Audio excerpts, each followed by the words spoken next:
discussing who can lead all certain activities, which data set will be available. I found that my name was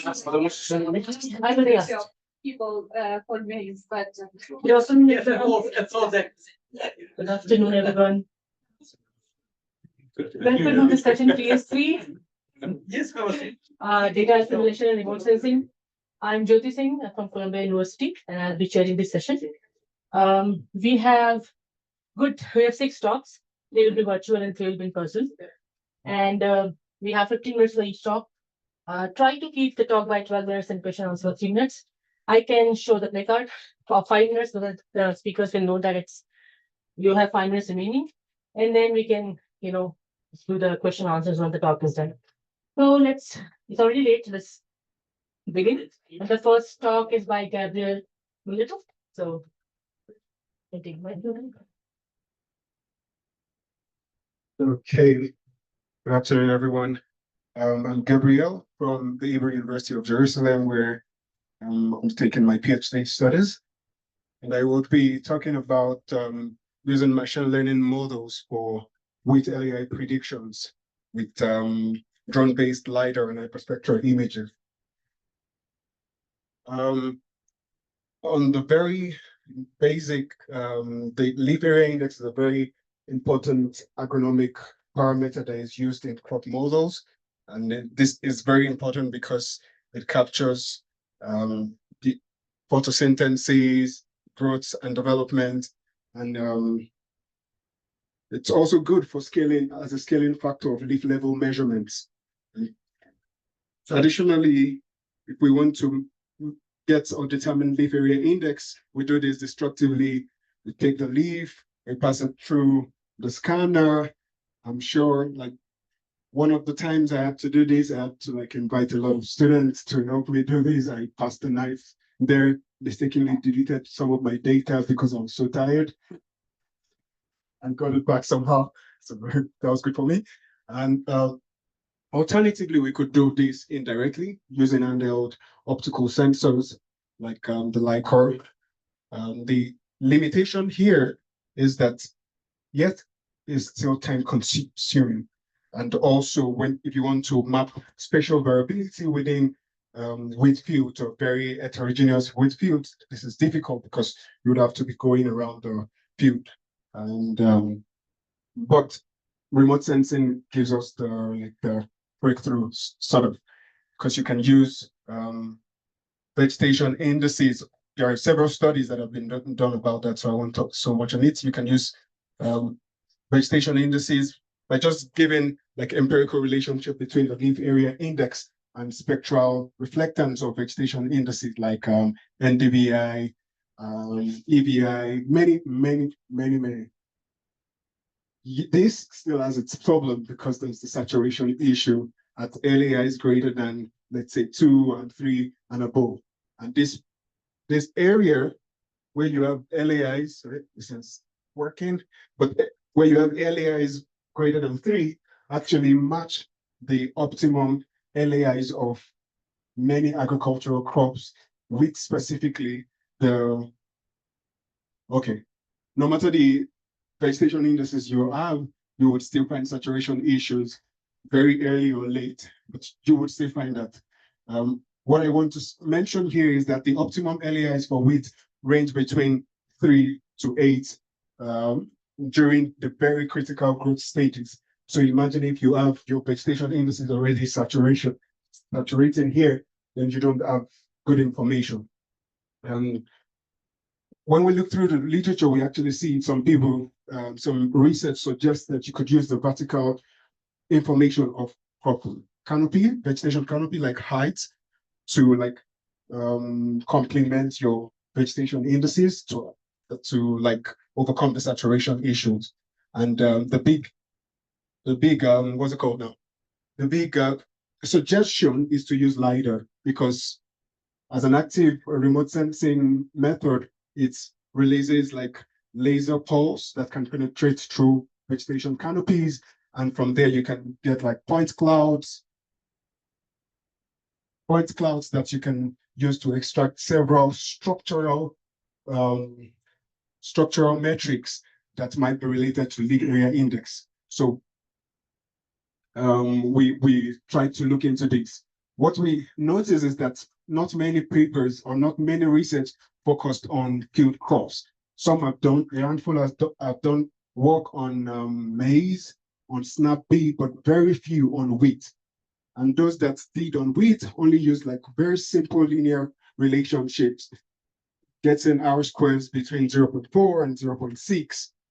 But we think, and now I was in the ML and AI session, and we see that machine learning can actually improve some of these relationships. So my main goal was to use improve leaf area index estimation using UV LiDAR and hyperspectral imaging to overcome the saturation problem. And the specific focus is to see if it's beyond simple linear regression. So I try to check what simple linear regression and non-linear regressions, like very simple non-linear regressions, to compare LiDAR metrics and spectral vegetation indices for LAI estimation, and then to see if machine learning will actually improve it, either using LiDAR metric alone, vegetation indices alone, or a fusion of the two. The fusion is tricky because it has a lot of work to do, but anyways, it is something good to see in terms of research.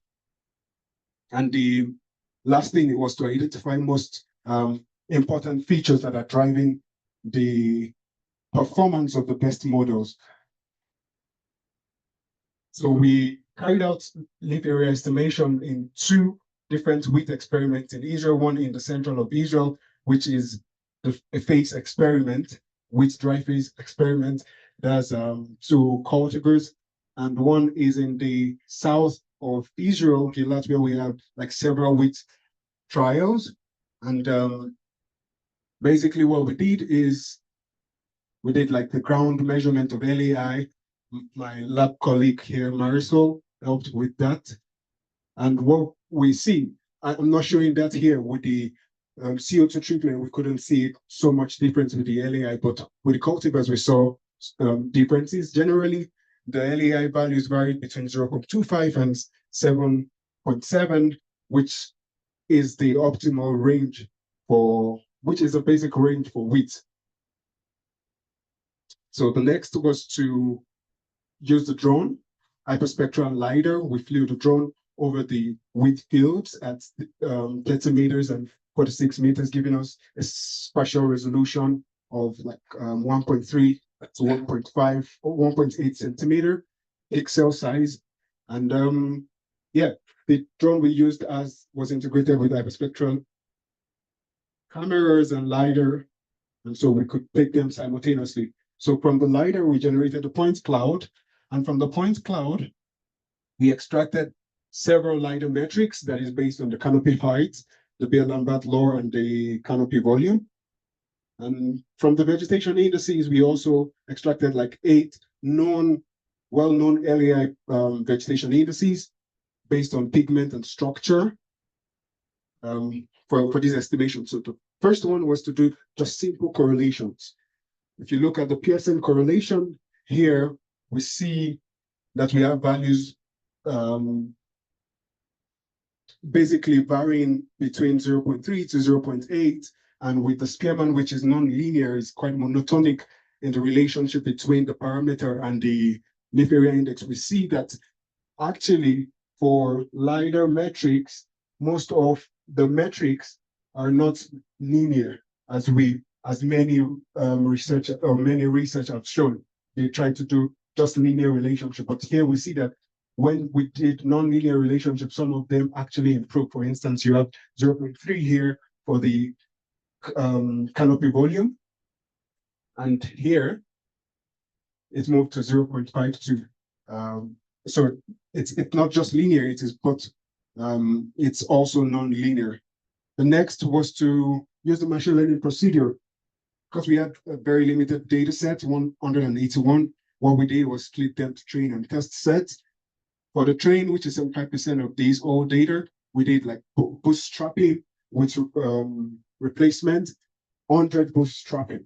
For each of the 100, we use just one hyperparameter for all our machine learning models that we have here. ANN, random forest, ridge regression, relevance vector machine, XGBoost. And for each run, we have a model. This is important because we can do statistical analysis on the performance of each run. So we majorly evaluated the performance based on the R squared, the RLC statistical significance, and then the RPD, which is the relative prediction deviation. So for the model training, this is the result we have. You can see here that the LiDAR and the spectral, basically, if you look at it as just face value, really are not so different technically. But if you look at the fused, when we put the data set together, we see that like it means that it was complementary relationship between the LiDAR, which is more structural, and the spectral, which could be very physiological in terms of the plant responses. And we see that the fusion is actually doing better. But to ascertain this, we did the Fredman and plus Nemanja test, a postdoc test, just to say statistically, when we try all the performance of each run on each of these feature sets, LiDAR, spectral, and fused, what is the statistical difference? And we see that without any iota of doubt, fused was better and spectral wasn't doing good on the trained data set. But more than this is to see if these different models across board are actually different, or just because it's fused or it's spectral, that's why we see the difference. And so when we do like the critical difference, which is 1.73 based on the Nemanja test, we see here that most of the 60% of the models with spectral, the V is the vegetation index, were like low ranking and were performing similarly. And then when you see the fused, which is LiDAR, and the vegetation index, they were high ranking and were not different from each other. Next was to try it on a completely unseen data set. And we did like a resampling of our data set 50 times, used all the models on the 50 resamples, and we see the same results here. For the unseen data, you can see that spectral data performed really, really poor, and the fused did good. LiDAR alone also did good. In terms of the error term, you can also see that it's much more better.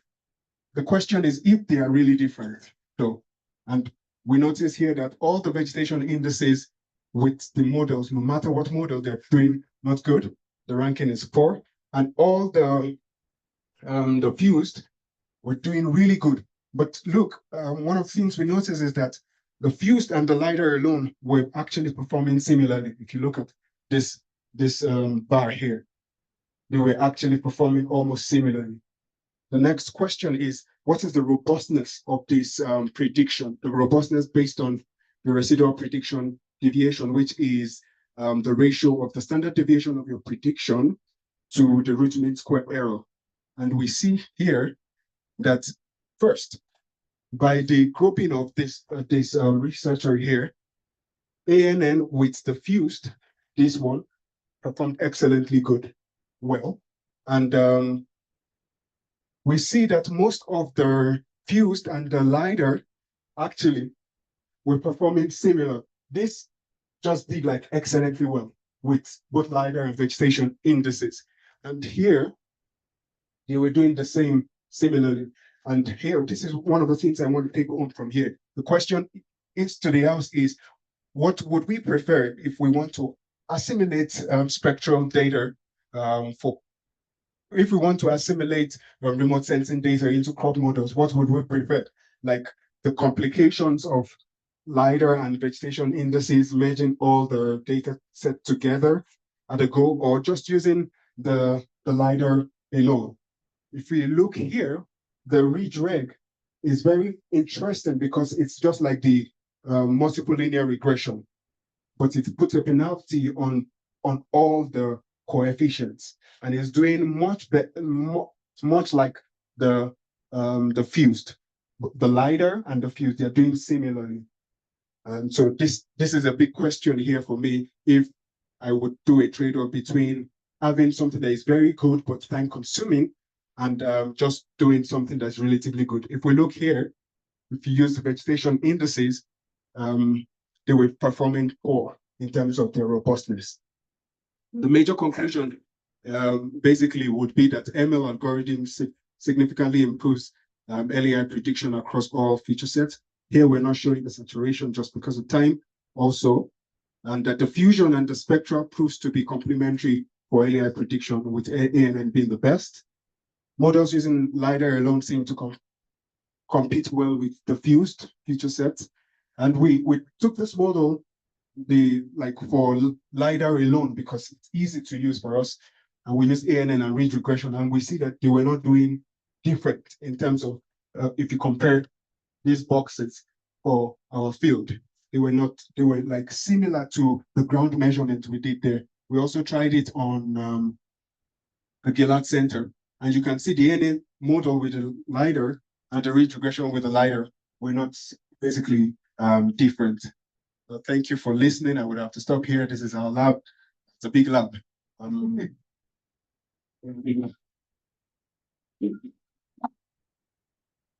Thank you so much, Gabriel, for the great talk. We don't have time for questions, but we will, if there will be any question, we can ask them then from the Gabriel. And now let's welcome Ben Jones for the next talk. And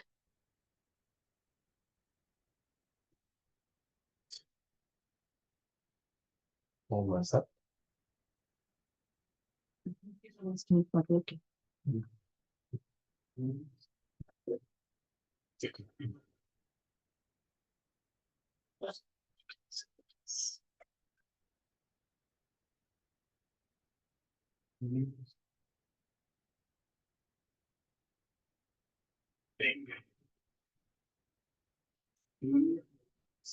Yes. Yes.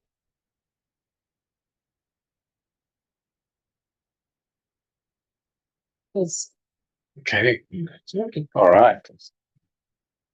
Thank you, Jody. I'm from Field Applied Research in Australia. I'd just like to acknowledge a few of the people that have worked on this before I get started. Going to be Nick Poole, Darcy, Max, and Aaron from Field Applied Research. Ooh, we've got we've lost our pointer. And Mariana Thinzar and Derek from Lincoln University in New Zealand, and Hamish from Plant and Food in New Zealand, and Neil Huth from CSIRO in Toowoomba. And talking today about trying to improve the AppSim wheat model, the next gen version, and trying to improve its performance on high yields, and using a combination of what I've called deep data sets, which are the sort that you might normally use for model development and evaluation. So where a lot of different things get measured. So it's a deep look into a particular crop. And broad data sets, which is where you might have experiments that are over a lot of different locations or years, but not so many things get measured. And in this case, it's at least 5 NDVI measurements during the season, and generally a couple of biomass measurements as well. So AppSim Next Gen, it's inherited from AppSim Classic. I don't know all the details of the differences between them, but I've had a look into them. There's a new phenology model. That's something that's changed. It's about AppSim Next Gen, I think, was released about 6 years ago. It has a cohort model for tillering, which has introduced quite a lot of complexity, and Hamish has been trying to take some of that complexity out because it's made it a bit difficult to debug. There are some alterations to the way radiation use efficiency is calculated in the model, and that makes it perform a little bit differently to Classic if you're missing VPD data. And most importantly, from my purposes, it comes with a validation data set. So the project that I'm managing came about because of this validation data set, which Classic didn't have. So you never really knew whether it was doing a great job or not. But once they put the data together for Next Gen, I don't know, pointer seems to disappear when I point it at the screen. But anyway, you can see there's a bit of a bow in the validation curve for predicted against observed yield for the next gen model, and particularly above about 8 tonnes per hectare. So there are some crops where the model's simulating quite high yield, and they're probably they're all from the same environment almost, which is New Zealand, where there's been a disease effect on the crop and the model's not capturing the disease effect. But there's also quite a number of points in the validation set. It'd be really nice to have the pointer, where we've got quite high measured yields, but we're not actually simulating them with the model.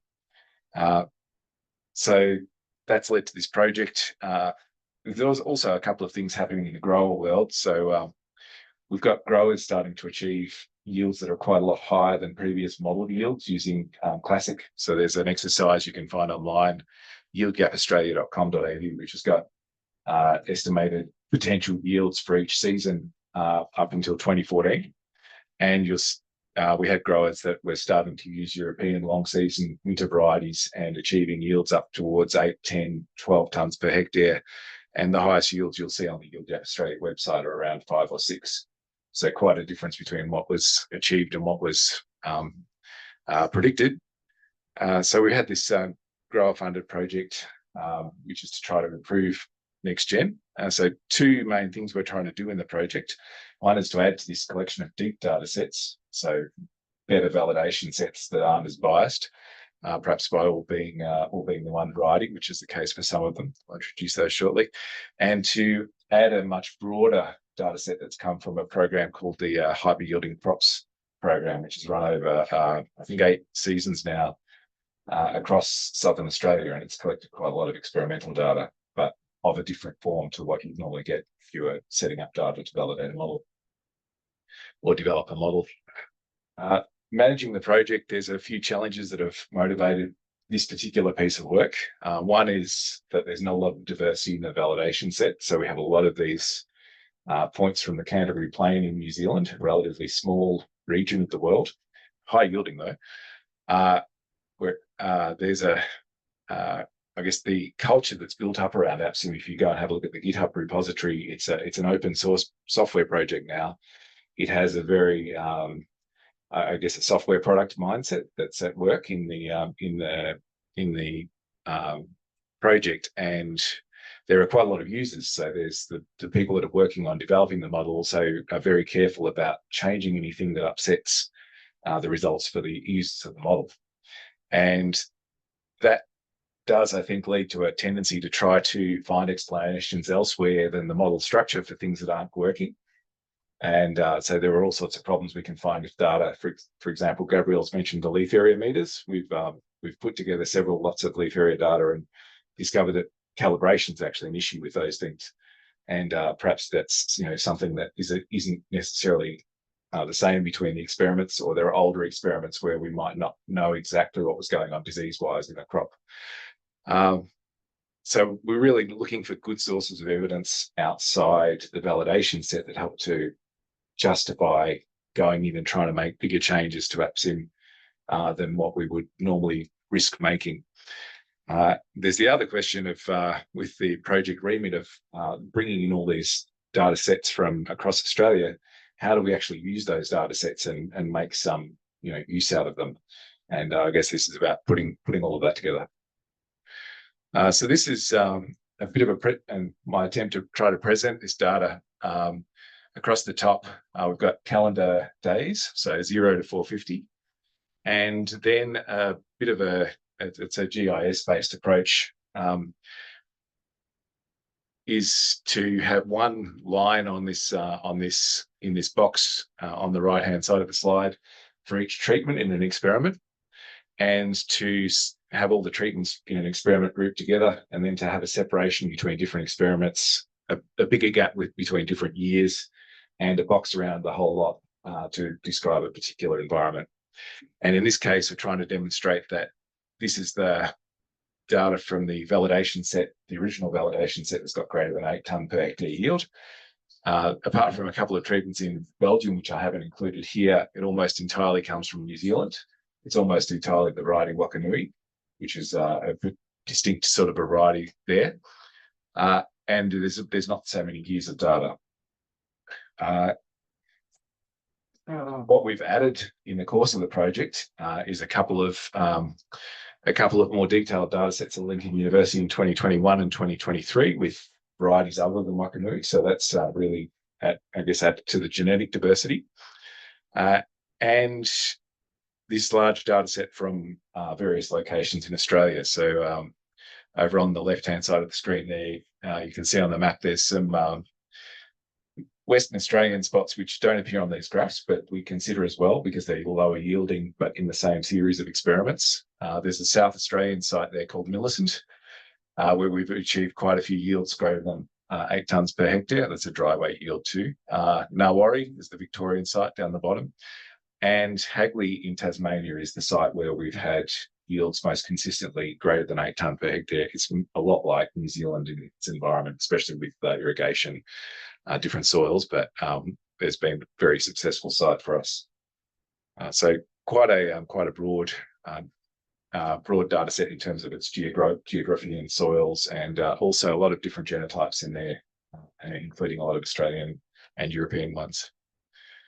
So an example of where some of the broad data comes from, one of the research sites, in this case, the Tasmanian one, just to give you some idea of what these sites look like. Now, we're using NDVI. We found that's one thing that gets measured in a lot of the validation data sets, the so-called deep data sets, but it's also something that's been measured quite consistently in these broad data sets. And generally with a handheld green seeker, so just someone walking the length of the plot with a green seeker, integrating over the length of it. Quite a manual process, but low tech, but reasonably effective. What we've done with AppSim is produced a pseudo NDVI output, which is just to take the bare soil NDVI to stretch between that and 0.9 pro rata to the green ground cover, which is, I think Gabriel might have presented in his presentation. It's a function of the extinction coefficient and the leaf area index. So there's a relationship between the two there. It's more useful when the canopy is not closed, so at lower leaf area index. And we're really using it more in a qualitative sense here. So looking for the NDVI that's been produced by the sort of pseudo NDVI output of the simulation to follow a similar pattern to what we're seeing in the field. And to give you some idea of how well it works or not, that's the NDVI measured using the green seeker through the course of the season on independent occasions. We've also got the green area of the crop measured with a photographic method, and they track quite well apart from starting at a different starting level. Now, with the data, we've got a few things that are considerations. When people go out with the green seeker, they're not typically starting at sowing, so they'll start measuring when there's a bit of a canopy to measure. So I've got a bit of a scale there. They're also usually not continuing the measurements right till the end of the crop, but get a bit of a feel for how well the NDVI is actually fitting the canopy. A closer up example there is the New Zealand experiments, and you can see the grey areas in the background where the simulations start and end according to sowing and harvest date, and the actual measured NDVI there. We've got something similar for the simulated NDVI. And on the next slides, what we're presenting is the difference between the two. So the blue region is where we've got AppSim predicting more NDVI than what we're actually measuring in the field. And the red region is where we've got AppSim predicting less NDVI than what we're measuring in the field. The first area we've been interested in is early on in the growing season. So the box drawn there. In the period after sowing, what we found that AppSim's pretty slow to develop the canopy. And so in the original experiments there, you can see the red regions at the start of the season. That's where AppSim's simulating less canopy converted to NDVI than what we're measuring. And what we find is that that's actually something that's quite consistent across the Tasmanian environment, at least, not so much the mainland environments, but we also find that happens in other data sets that we've looked at as well in Queensland, where the crop gets going early in warm conditions. So we have something to work on there. That's a closer look at the South Australian data set. So you can see that red region on the left-hand side, not in every season, but it's an issue. The next area of focus is in midwinter. So in the original New Zealand data sets, they came from the 20 by 2020 project there, 20 tonnes of yield by 2020. And there was an issue they had, which they called canopy decay or canopy decline, where they had the canopy go all, it got diseased and it didn't look too good over winter, which they were attributing in hindsight to disease. But what we found is that if we look at, so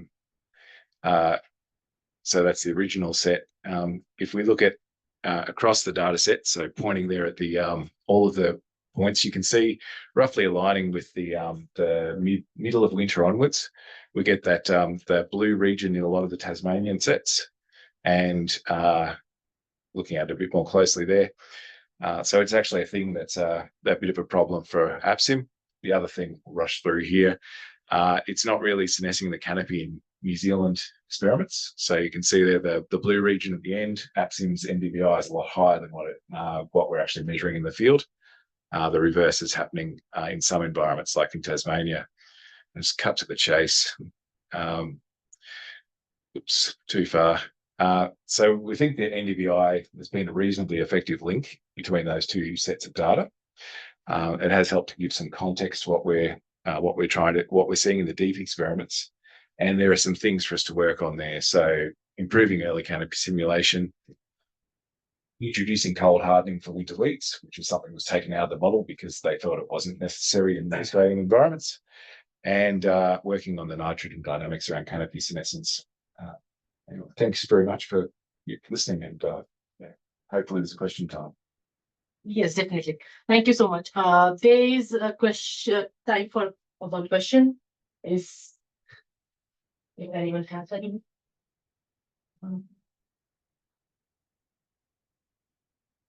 Probably just missed it, but how do you predict NDVI from the APSIM output? It's just empirical? Yeah, it's scaling according to the green ground cover, which is calculated from the leaf area index and the extinction coefficient.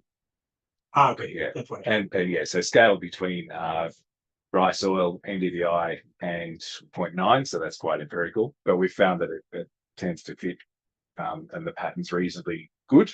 Yeah. And it highlights where the canopy is behaving differently from what the NDVI measurements indicate. And I guess that's what we're looking for, is those patterns.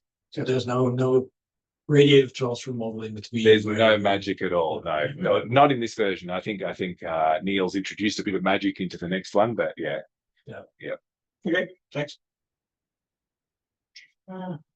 Thanks, Len. Okay, If there are more questions, we can always ask them in the end. It's time for the next presentation, which is by Yuval Sadeh. He's online. So, Yuval, would you like to share your screen? Sure. Hi, everyone. Yeah, I wish I could join you guys in person. Ben, if I knew you're going to go there, I would maybe try more to convince my boss to let me travel. I'll just share my screen. Just a sec.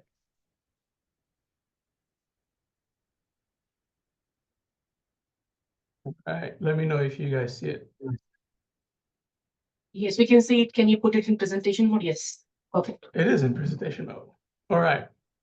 Good. Thank you for inviting me to give this presentation. Today I want to maybe show you this topic, but I actually want to get your feedback on the concept that we're working on currently in our research group in NASA Harvest. This project has been carried by quite a few people that contribute to this study from different organizations. Yeah, but mainly everyone is sitting, under the umbrella of NASA Harvest. I am part of NASA Harvest team based in Monash University, Australia. So I can tell you that it is morning here. So in the future, the sun will rise. So there's something to look forward to. NASA Harvest, if you haven't came across this, it's NASA's Global Food Supply and Agricultural Program. And it is like a big house of many different organizations. And companies worldwide that contribute to this big effort. If you want to read more, obviously, please, Google NASA Harvest online or reach out to us. Now, we all know, and you discussed this in the beginning of the workshop or conference, that food availability and security is something very challenging, and everyone is trying to address this. Now, when we try to do these kind of monitoring using remote sensing, we are aware there's a lot of things that are happening worldwide, like conflicts, wars, natural disasters that are pretty much increasing this challenge of making food available for everyone. That's why we turn to remote sensing mainly and try to address this at a large, very large scale.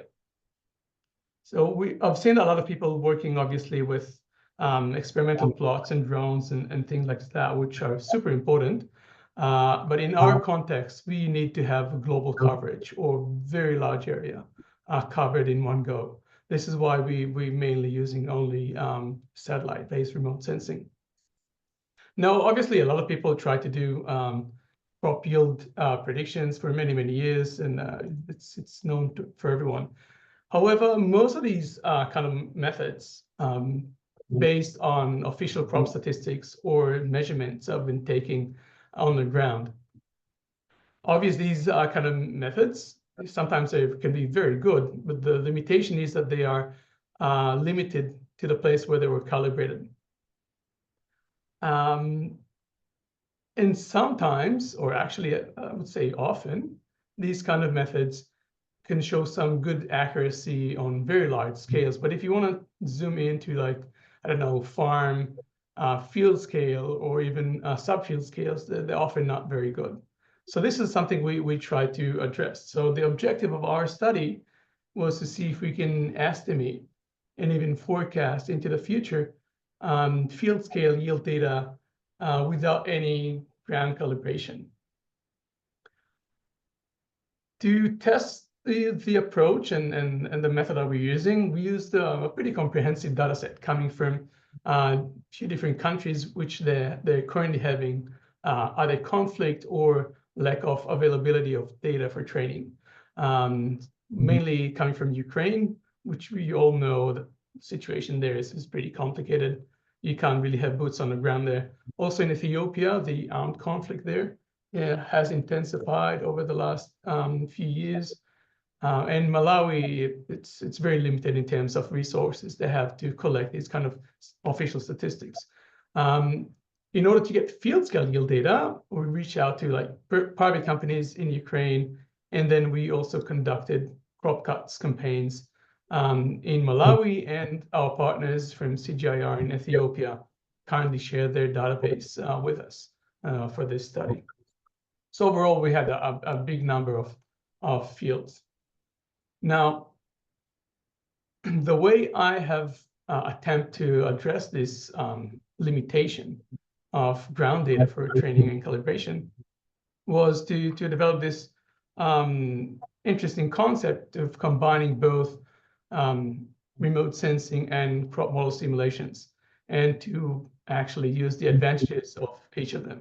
And the method I've developed called VERSI, which is Versatile Crop Yield Estimator. And I'll quickly walk you through how it works. If you want to read a bit more, obviously, you can always scan the QR code and read the VERSI paper. The way VERSI works, the first component is running a crop model simulator.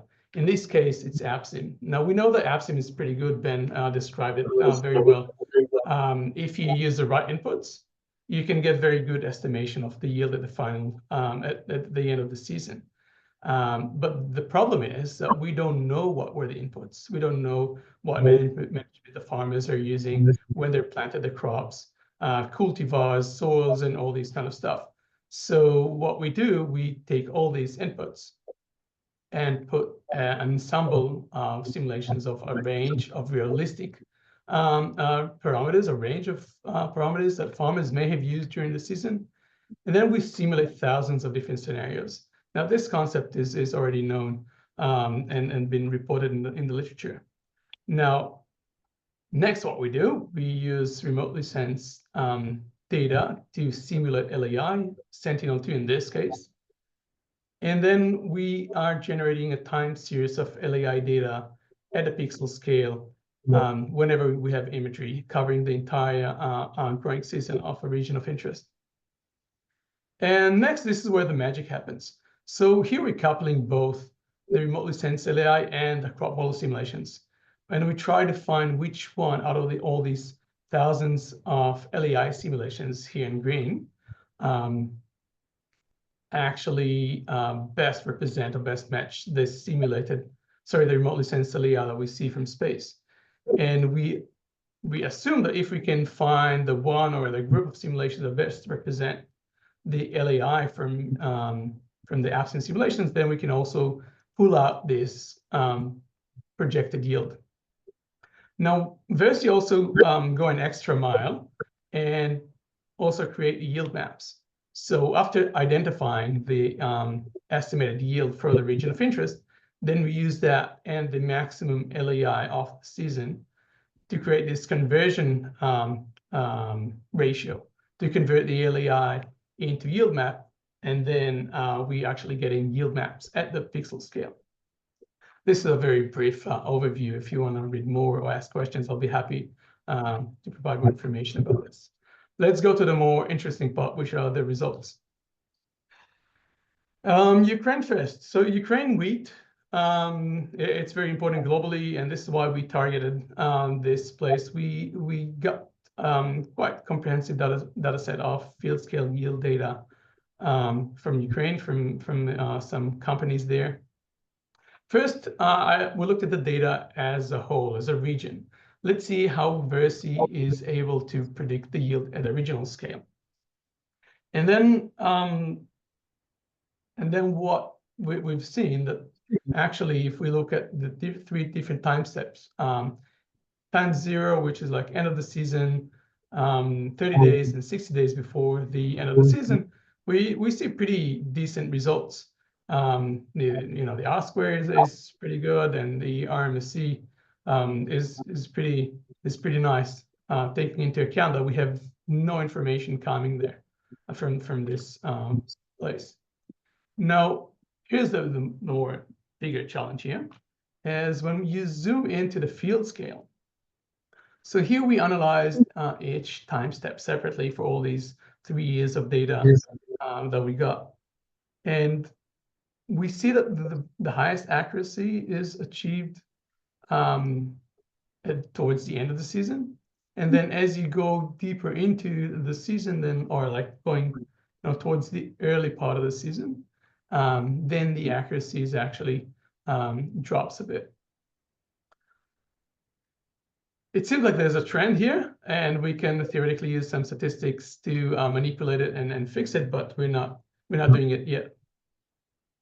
So for Ukraine, it's pretty good results. I don't know how much you guys are familiar with these kind of equivalent efforts, but yeah, often people don't report R squares higher than 0.3 for field scale yield estimations using remote sensing. So this is pretty decent.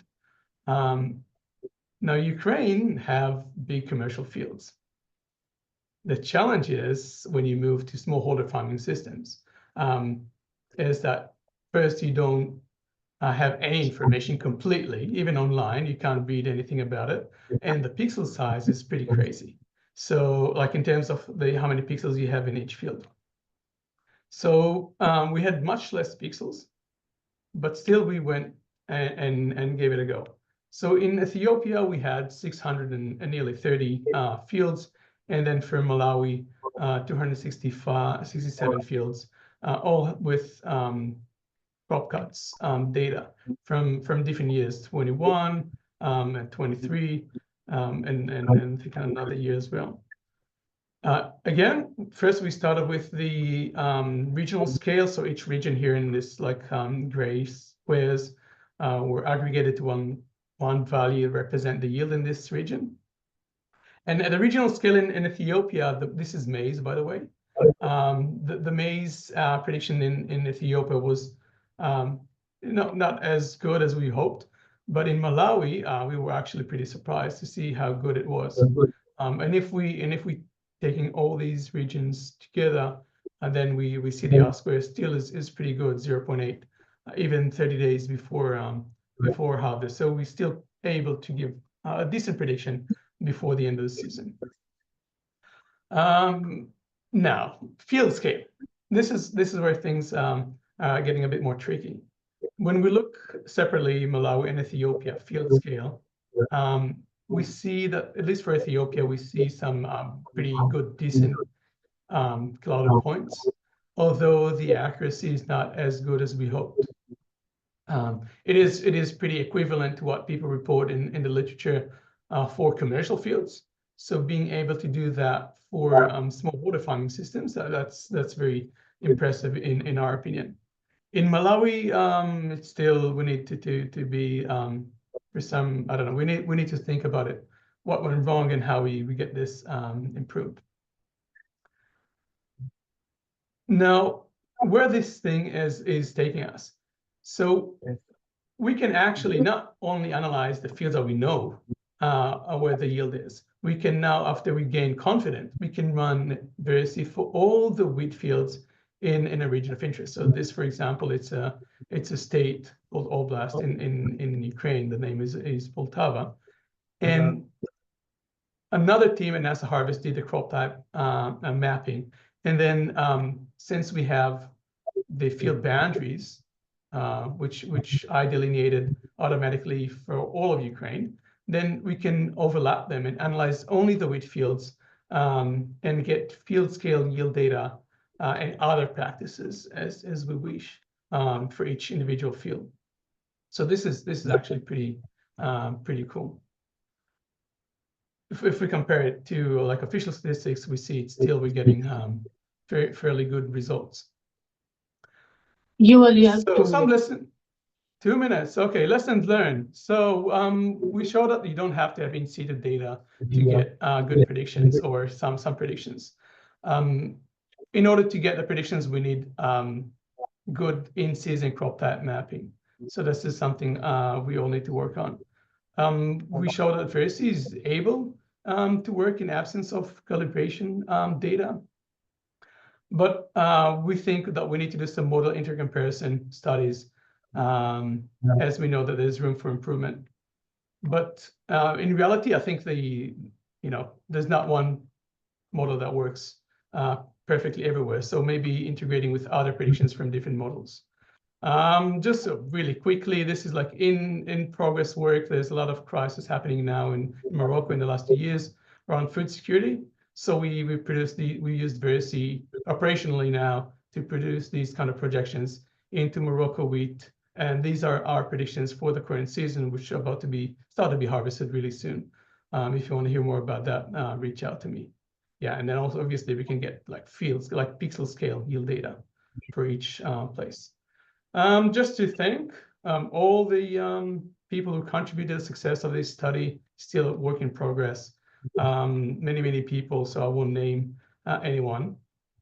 And yeah, that's pretty much it. Thank you for listening. I'm looking forward to get your feedback. Thank you so much, Yvonne, for the presentation. We have a question, we have time for one question if anyone has any, and we can hold another question for the end of the. Okay. Hi, I'll do this from my university. 2 questions actually, if I may take the time. First question is, AppSync as a crop model does not take into account all kinds of yield reducing factors which you are likely going to have, particularly in low yield environments like in Africa. Things like insect invasive impacts or striga infectations in the fields. So how do you tackle that with a model that doesn't take that into account? And the other question is, I think one of the problems will be here is in many smallholder systems, you have no clue where the fields are. Actually, the field boundaries are often not even clear because it's some kind of gradient between, let's say, in fields which are close to the village, and then fields going out which are basically a mixture between weeds and some crop. So how do you tackle it with this approach if you have no information about where the fields itself are?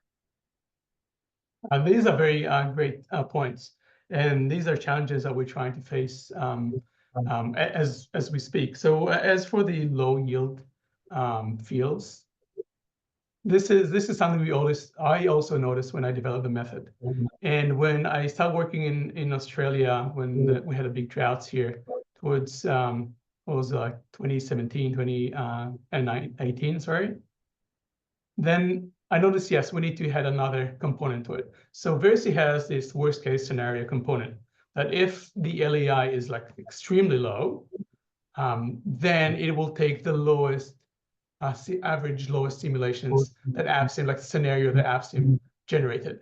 And this actually proved to be working very well. So in Australia, we managed to predict yield with around 400 and 300 kilograms per hectare in very good accuracy. So hopefully it will work as well in Africa. In Morocco, we also saw it, like 200 kilograms per hectare in some regions. So this is how we address this in like very brief. And field scale, yes, it is a big challenge. We are currently working together with Microsoft AI for Good to generate database of field scale, field boundaries for all of Ethiopia, and something we can use in other developing countries. But we don't know everything, and we can't see the disease happening inside the plants or any like pests and stuff. But what we can see the expression on the LAI during the season. So hopefully we are able to capture that, and this will come into effect with the low LAI and the low prediction. And in terms of the crop type map in season, so we have another team that actually work on operational in-season crop type mapping. If you want to get a good prediction, you have to have in-season crop mask. If not, you can use a generic mask like World Cereals, which is going to give you a good understanding of a region, but we won't be able to do field scale estimation with it, only regional scale. I hope I managed to answer very briefly. Very quick one. Can we take it by then, because we still have 3 more presentations to go, and we'll take the questions. Please keep the question and you take that. Thank you all. Next, let's welcome next presenter, Back-to-Pick, and he's online. And if you can share your presentation or and screen, you have to stop sharing your. You have to stop sharing your screen.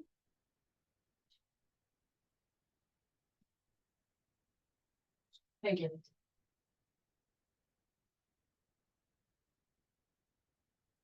Means. Hi, Back-to-Pick. Can you hear us?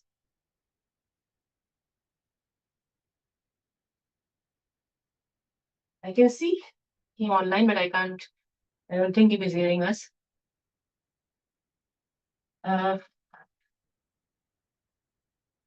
Maybe we can start with Maisel's presentation then, and then you can go to the next presenter.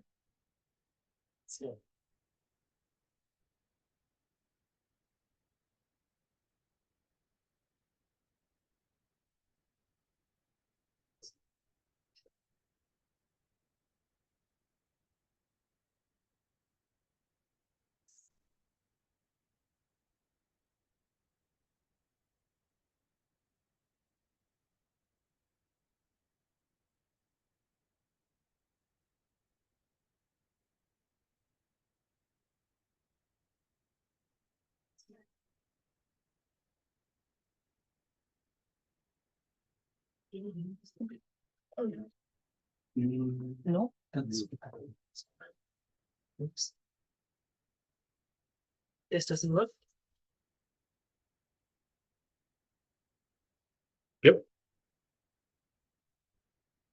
Hello everyone, good afternoon. And my name is Dejan Yang and postdoc at Columbia University, and as I work with Alex Rank. And the topic I'm going to present today is we're developing some new functions, new modules, new models, new components that's to make this to be able to do the data assimilation. So so here is one of our recent project, which is called a virtual agricultural innovations laboratory, OVL. So in this project, the main goal is to integrate all those 5 components: remote sensing, core models, observations within climate, and the machine learning, and to have the farmers in Iowa. You can see this Iowa map, and particularly the corn growers. So in this particular presentation, I'm mostly gonna focus on this part, which is integrating the remote sensing and the core models. And the modeling framework that we developed here is also opens a new door to more like that people less studied before, which is the integration of core models and the ground observations.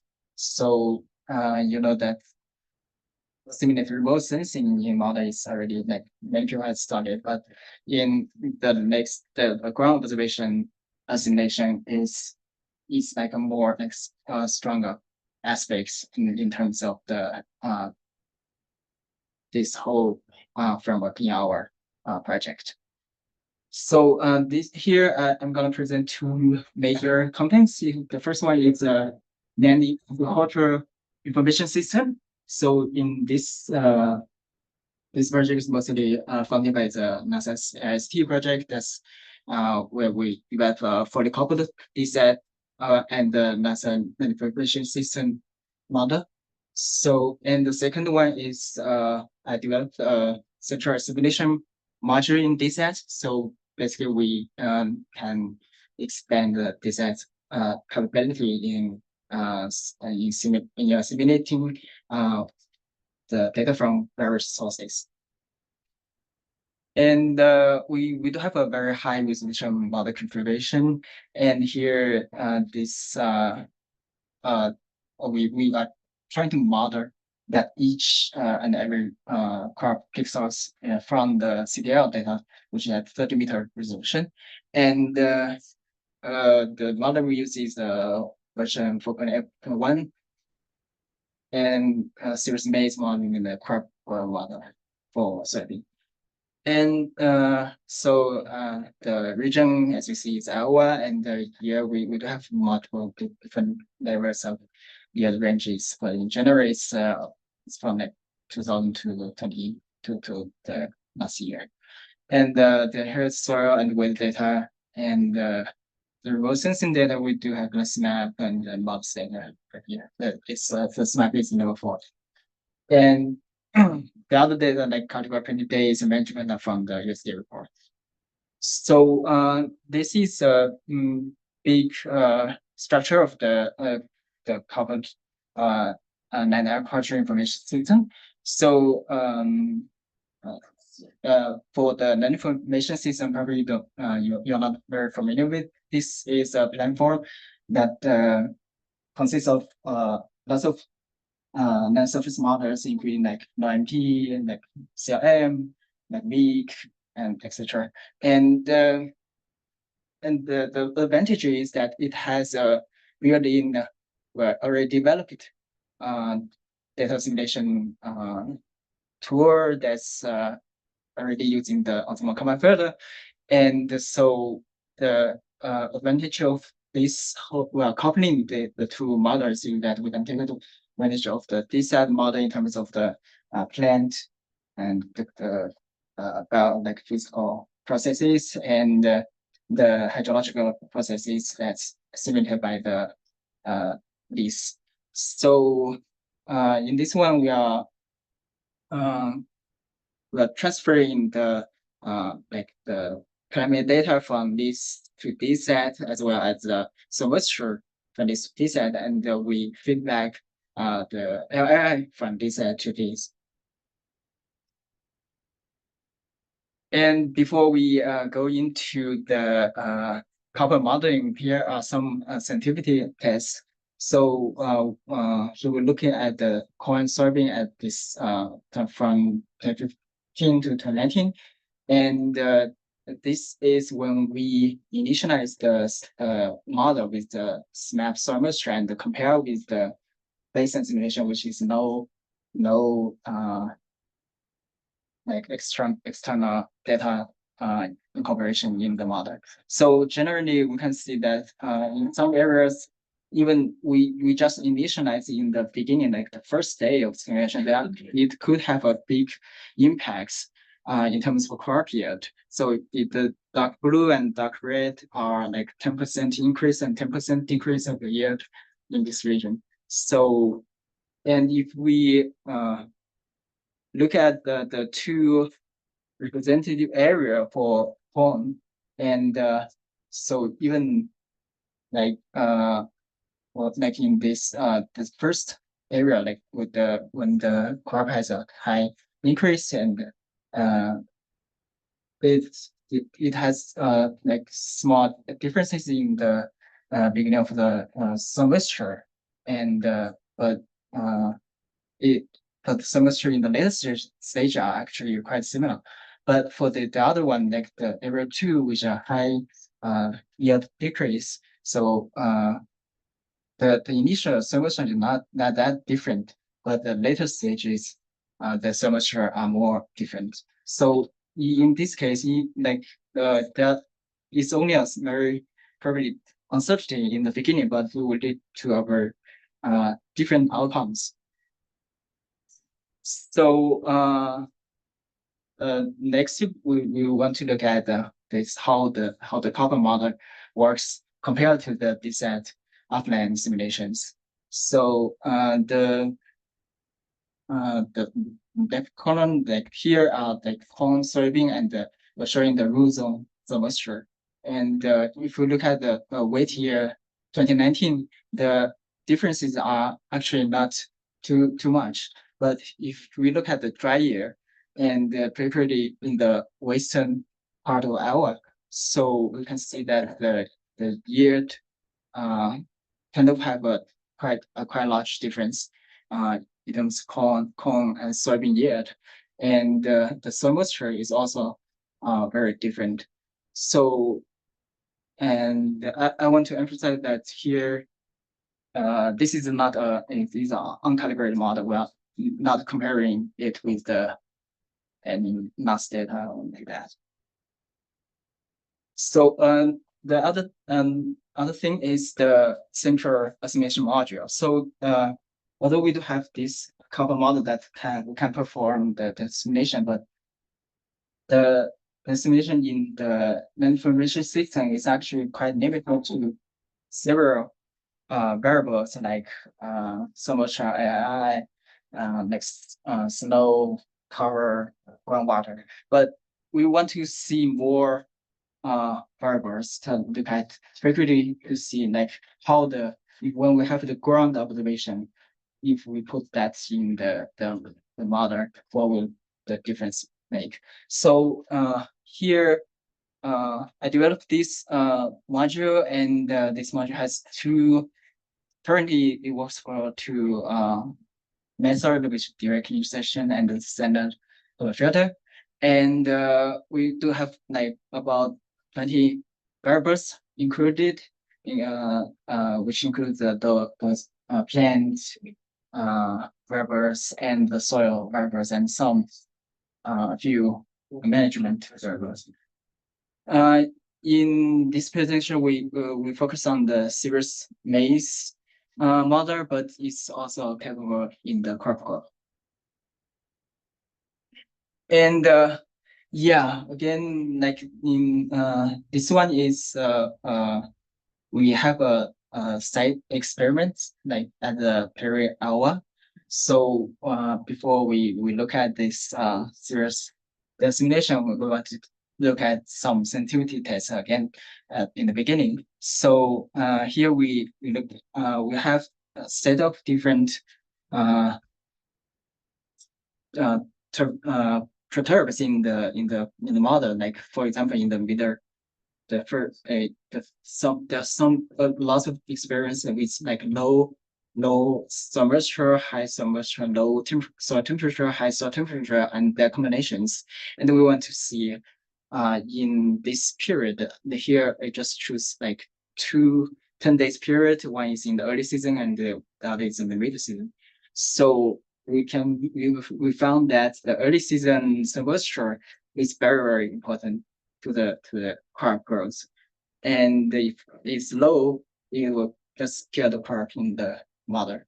So the middle season 10 day low soil moisture would reduce the yield by about 60%. And if we have a high soil moisture in the early season, we'll slightly increase yield. But if the mid season has a high soil moisture, it actually would reduce the yield by about 30%.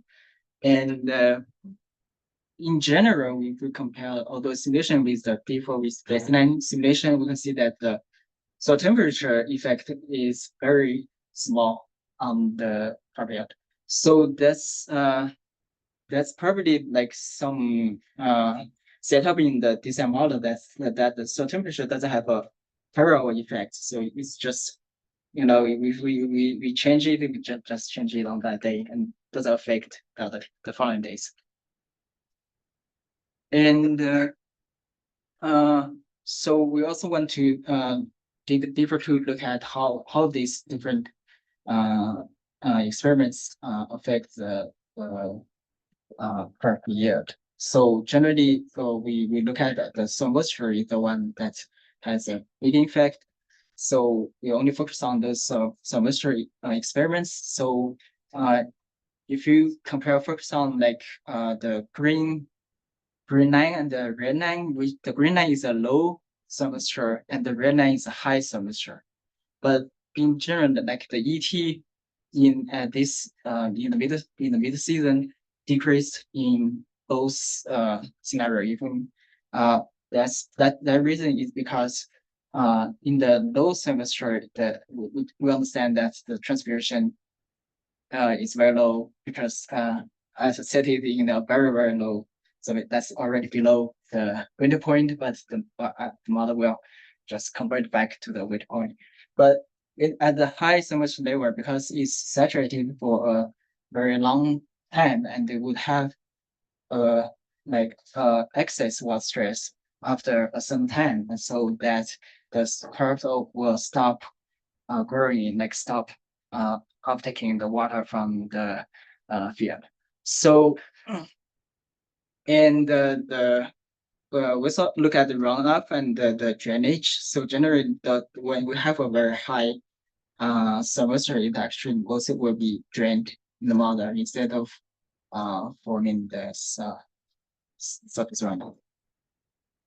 So another thing is we want to see how those biochemical effects in the mother. So generally, like if we look at the nitrogen leaching in the soil, so it actually corresponds to the drainage. So basically, the nitrogen was taken away by the water drain. So, and we can see that with the yield, if we compare the yield and the total nitrogen leaching, so in general, when we have a high nitrogen leaching will often correspond to a relatively low yield, but and vice versa. And the next thing we will seriously look at the data assimilation approach here. Are three approaches. One is baseline, which we don't do any data assimilation, and the second is standard common filter, and the third is direct insertion. So in general, you see that after the assimilating, because we are assimilating three variables together, like semester, AI, and the GPP. So for semester, we have in the model we have 4 layers. So and if you look at the time series of the above ground biomass, and the one with the common filter is kind of in between the about the baseline and the direct insertion. And yeah, the direct insertion one in terms of both cases, like about Bambas and AI is actually have very big fluctuations. So yeah, well, when we have a more reliable data estimation approach, we would kind of generate a more reliable results. And this is the semester comparison and at this site. So yeah, in general, it's like the DSAT actually is this semester tend to get saturated. I mean, at the surface level, it tends to get saturated very easily. So and it, the observed like the rename, which is the direct function map, we is kind of generally much lower than the DSAT simulation, and we have the estimation which could kind of cover them in between. Yeah, so this is all I have. So and the next step we're going to apply it to a larger area as a grading model and bring more ground observations to this data estimation framework. And we're gonna work with our Congress Association on this one. And we want to develop more sophisticated data methods such as ensemble common filter and what and integrating some machine learning methods in management optimization. Yeah, that's all I have. Thank you.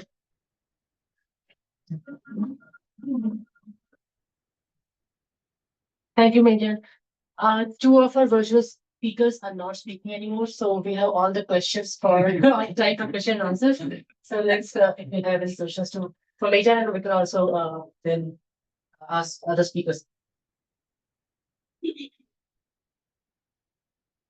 So did you have any measured soil moisture data to evaluate your models, or was the data assimilation methods only compared with the default DSAT simulations? So what?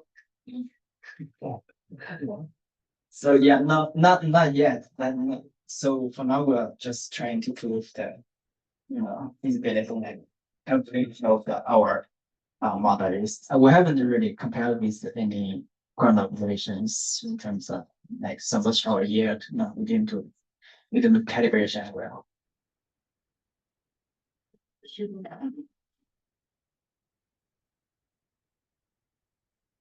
Consequently, use a NASA climate model for the climate data. Do you know what is the accuracy of the climate data of the NASA model and how it affects the result of the district itself?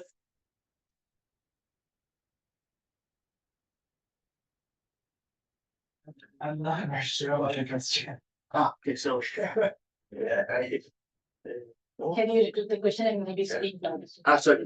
I mean, your district model uses the climate data from NASA model.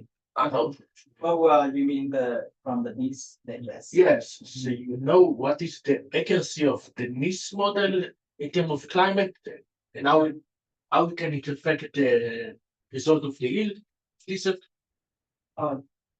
Yeah, actually, this doesn't process. It's a non-surface model. It doesn't process climate, so it's generally just takes the climate from like some source like near and then fit to this side. So there's no processing. good job.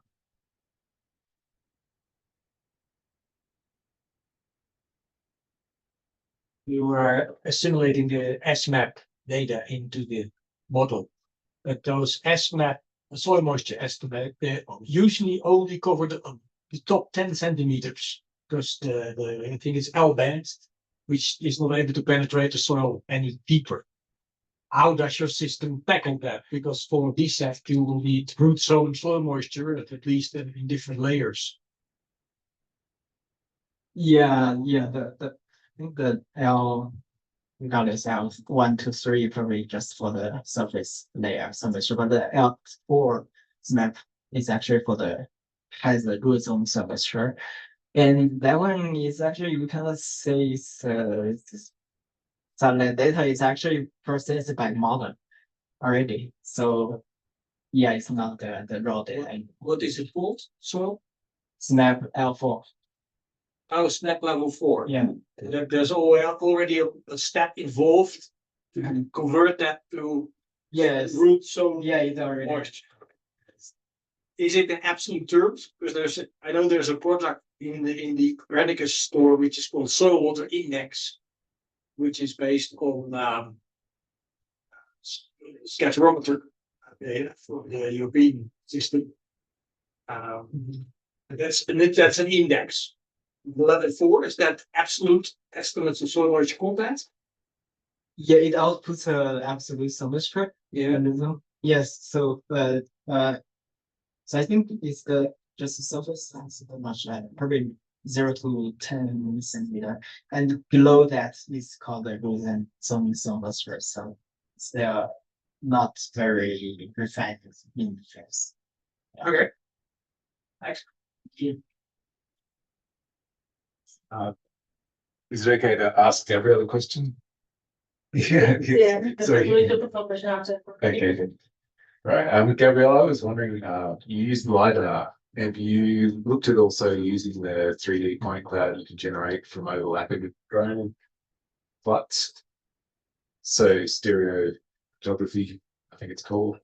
There's a name for it, but you can generate a 3D elevation point cloud from overlapping drone flights if you've got, say, 85% overlap. Oh, you mean SFM structure from motion, like nuns with LiDAR directly, is that what you mean? Not with LiDAR at all.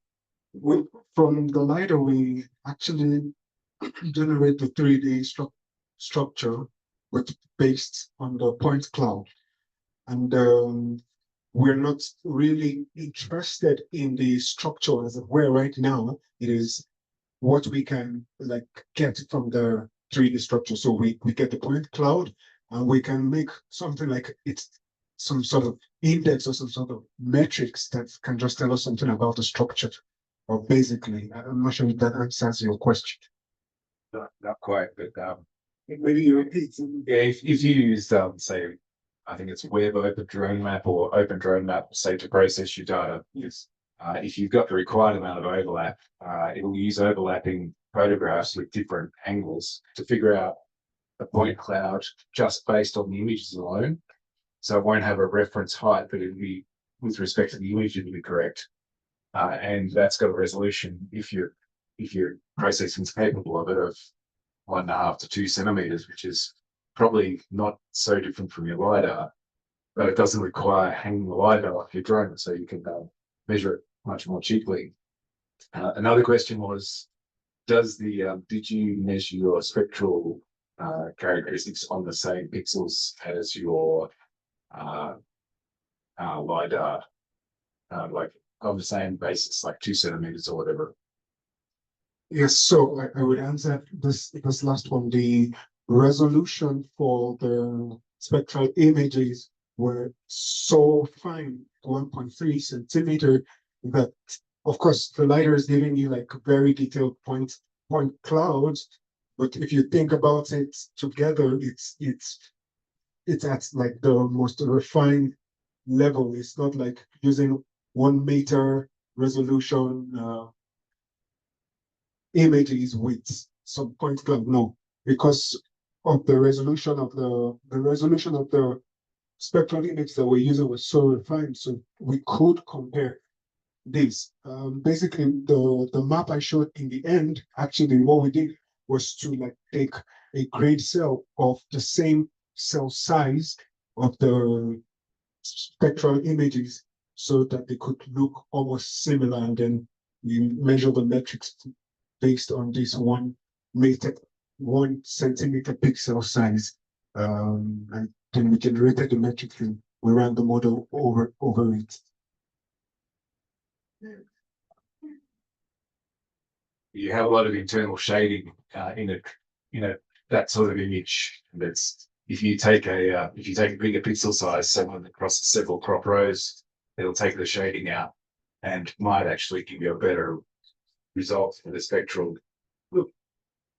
For sure, for the spectral, we removed shadows because in our system, in the rehovered field, you add a lot of structures, and so the best way to remove noise and biases is to deal with some of the structures in the field and the shadows as well. So we used like a threshold for the NIR threshold to remove shadows, so that we are dealing with much more precise leaf information within the plot. So we did some sort of correction, some sort of cleaning to make sure we're dealing with just the plot and not odd noise like shadows and objects around the field. For the LiDAR, it's much easier because you can, since it gives you the structure, you can go directly to individual plot to just extract all this artifacts around our field. And in terms of shadow, that shouldn't be a problem because the wavelength it's using already deals with shadow effects in the case of LiDAR. So that's not a big concern. That's it. Question for Yuval. The step when you were matching the LA output from the APSIM simulations to the Sentinel data, could you expand a little bit on how that match was made? How did you calculate the LAI from Sentinel? And how frequent were those measurements across the season? Yeah, I guess it's a big challenge to do this kind of process. First of all, we used the network that published with the product of LAI from ESA. Now we implemented on our own cluster, but it's pretty much the same LAI that you can get from Snap if you use the software. Now there's few concepts to how to do LAI. We just stick with the one they got with the sense to, I can't remember, sense to something on Snap, but we implemented on our own cluster. How we do the matching? So it's a few steps process. First of all, we separate the green LAI and the senescence LAI. I think, I forgot who talked about it. Maybe Ben with the NDVI. I think in the early part of the season, late part of the season, we know that APSIM is simulating LAI and the development in a different way that we can actually observe from space, especially around the senescence part. So obviously we'll see higher estimation of LAI coming from APSIM than from the remotely sensed LAI, because it's more sensitive to the green chlorophyll in the plants, especially if you use the optical sensing. So we have this process of looking like which one is closer in terms of the magnitude of LAI, the maximum, like the timing of the peak of the LAI, and then it's like a whole process, which it's too long to discuss in this kind of short question. It's a headache, but it is actually working. There's a lot of like solid science behind it. It's not like magic. Yeah, it looks like a headache. That's why I asked the question. Yeah, but I'm really happy. Maybe I'll take advantage of this like 10 seconds I have. We're really happy to have scientific discussions and collaborations with our partners all over the world. We know that there's so much stuff that we don't know and others have stronger capabilities, and there's challenges that we can solve together.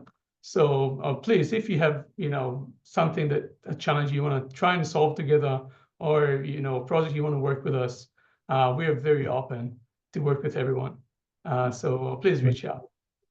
Great, thank you. Can I ask a question to you, Yusuf, as well? Sorry, Yuval. You mentioned this versatile crop yield simulator, right? And how many simulations did you run in the first step? Yeah, so the default is 2,000 simulations. In some scenarios we're going up to 4,000, but I think often we're getting around 2,000 simulations. It really depends on the common practices in each region, which is pretty easy to figure out in like 10 minutes. Yep. And do you publish this as data or not? No, so the data for the validation is not published, but the method is published. It's an open access journal, so you can easily read it. Thanks. No worries. Checking I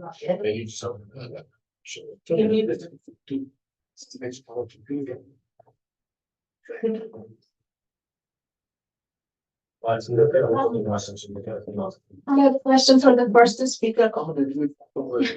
So, did you use, you used real area data for evaluation, right? How did you collect that area? So we used And how many samples did you have of those observed area? so we used the Lycott 22,000C for this with the fish eye for the 45-degree cap. Yeah. And we had about like 181 sample throughout the season. For throughout, then what we did, I think I showed it there, was 75% for training. And because of this data size constraint and the machine learning really consumes data, so what we did is we got like the best hyperparameter and then did the bootstrapping, like 100 resample. So for every time it changes the distribution of my data with replacements, and so it trains it. And then we use the 100 models that was developed to run on same data. So there are two things you could get from that. You could see the stability of your model, and then you could use the aggregate of these 100 for prediction. I didn't show it there, but it's on the slide. It really did well when we used the ensemble of these 100. I have a question for them. So the LAI, AgMIP10 for Victory was overestimating in the late growth stages compared to the satellite. Have you checked this for spring wheat as well? Like, because you said that there's no cold hardening function now, it is removed. So it's kind of spring wheat now, basically, right? I think mostly because volatilization and cold hardening and these frost damage maybe are the functions that differentiate it from spring wheat. So It's spring wheat, but the senescence issue is actually just I think you've also alluded to it, that Assim will maintain the canopy. Often these are luxurious nitrogen situations, and it's assuming that it can keep all the green leaf area even though it's filling the grain. Where if we actually look at what happens to the canopy, of course the lower leaves are senescing and the nitrogen's being remobilized to the grain, and the NDVI is dropping, and it gets you quite a big difference. In some of those environments, you can see that blue color. Like if you could see a color, it means there's a big difference between simulated and observed. Yeah. We didn't worry so much about the little ones.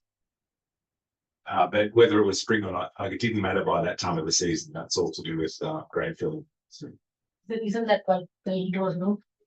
sorry. This was the reason that yield was low because of the partitioning thing. Too early to say. Yeah, there's a whole lot of other things that need to be addressed. I would like to clarify with you, Rob. I'm not very sure what the best practice or the best way to assess the performance of your model, because I would think that relative RMSE of 57% is, in my opinion, I mean, it's like that's not good performance. But I would like to clarify to also really understand what good performance is in this case. 57% for every time I have a yield prediction error. That's, I think that's a large one for me. Maybe you could clarify, please. Yeah, well, we need to separate two things: regional scale and field scale. The accuracy at regional scale is pretty high, but this is like what everyone's doing, right? But if you want to go to the field scale, this is where things are getting really challenging. And this is why not many people are actually doing that. And the ones that are actually doing that without using any ground calibration often fail. And we're working with a lot of organizations that trying to do the same thing, not as a competition, as like a collaboration. We want to all of us to do better. And currently, no one succeed without ground calibration in many different places, different crop types. No one succeed to get higher than a square of 0.2, 0.3.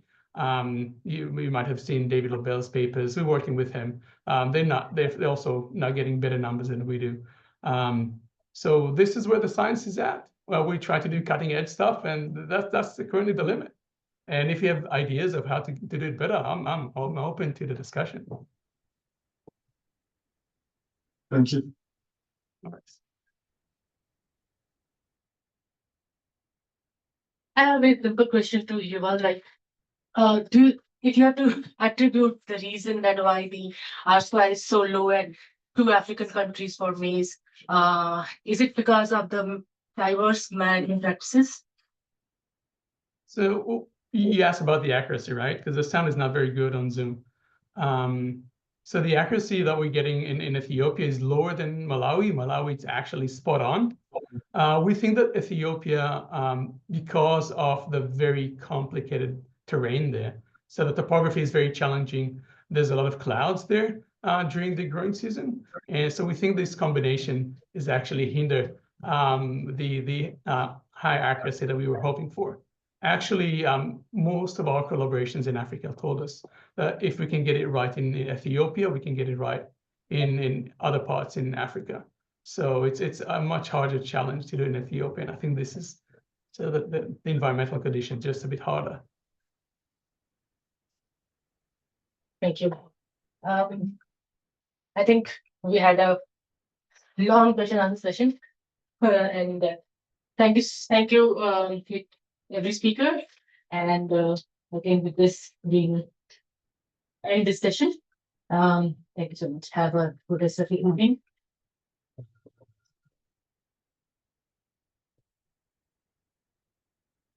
Enjoy the rest of your day, Yuval. All right, cheers, just starting. Bye, guys. Enjoy the conference. It sounds amazing. Dan, I have a question for you.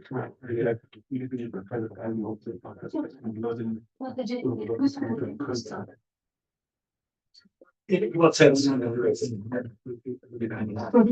Well, you have data assimilation.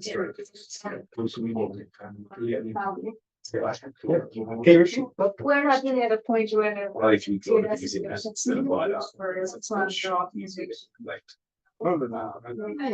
like we have a Epic 3M. I don't know. I mean, it was interesting to see that there was, but there are differences, but it was similar to that I mentioned in the meeting this morning.